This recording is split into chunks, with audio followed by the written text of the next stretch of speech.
2024 একজন সফল ব্যবসায়ীকে প্রশ্ন করা হয়েছিল, 1 বছরে আপনি ব্যক্তিগতভাবে সর্বোচ্চ কত টাকা উপার্জন করেছেন? তিনি অত্যন্ত সহজভাবে উত্তর দিলেন, 1 বছরে আমার ব্যক্তিগত আয় ছিল $5 মিলিয়ন, যা সম্পূর্ণভাবে আমার হাতে এসেছে। প্রশ্নকর্তা পুনরায় জিজ্ঞেস করলেন, আর আপনার ব্যবসায়িক প্রতিষ্ঠানগুলো মিলিয়ে মোট আয়ের পরিমাণ কত? তিনি মৃদু হেসে মিলিয়ে উত্তর দিলেন, সব মিলিয়ে প্রায় $35 মিলিয়ন। কথোপকথনের মোড় ঠিক তখনই ঘুরে গেল মূল রহস্যের দিকে। প্রশ্ন করা হলো, একজন উদ্যোক্তা তার আয়কে 7 ফিগার থেকে 8 ফিগারে উন্নীত করেন, অর্থাৎ ক্ষুদ্র পরিসর থেকে কিভাবে এই বিশাল স্কেলিং সম্ভব?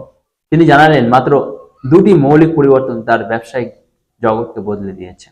এক, সুশৃঙ্খল পদ্ধতি বা সিস্টেম, ইচ্ছা ও দক্ষতার সমন্বয় থাকা জনবল। তার মধ্যে যদি কোনো ব্যক্তির মধ্যে কাজ করার তীব্র ইচ্ছা এবং সেই কাজ সম্পন্ন করার সঠিক দক্ষতা থাকে, তবে এই দুইয়ের যুক্তিকে অবিশ্বাস্য সাফল্য তৈরি হয়। তবে অধিকাংশ মালিক একটি সাধারণ ভুল করে, তারা নিজেরা পরিকল্পনা তৈরি করে কর্মীর উপর চাপিয়ে দেয়। এতে কর্মীরা সেই কাজকে নিজের মনে করতে পারে না, বরং তারা অপেক্ষা করে কখন সেই পরিকল্পনাটি ব্যর্থ হয়। যখন কর্মীরা নিজেরাই সিস্টেম বা পরিকল্পনা তৈরিতে অংশ নেয়, তখন তাদের মধ্যে ওনারশিপ বা মালিকানা বোধ তৈরি হয়। আর মানুষ যখন কোনো কিছুতে নিজের বলে গণ্য করে, তখন সে তা সফল করতে সর্বোচ্চ শক্তিতে লড়াই করে। এটাই প্রকৃতির নিয়ম।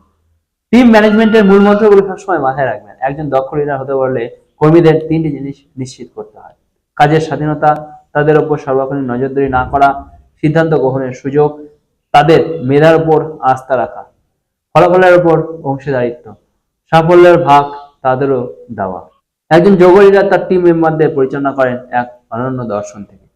তিনি কর্মীদের বলেন না আমাদের আরো ধনী বানান, বরং তিনি বলেন আমি তোমাকে আরো বেশি অর্থ উপার্জন করে দিতে চাই।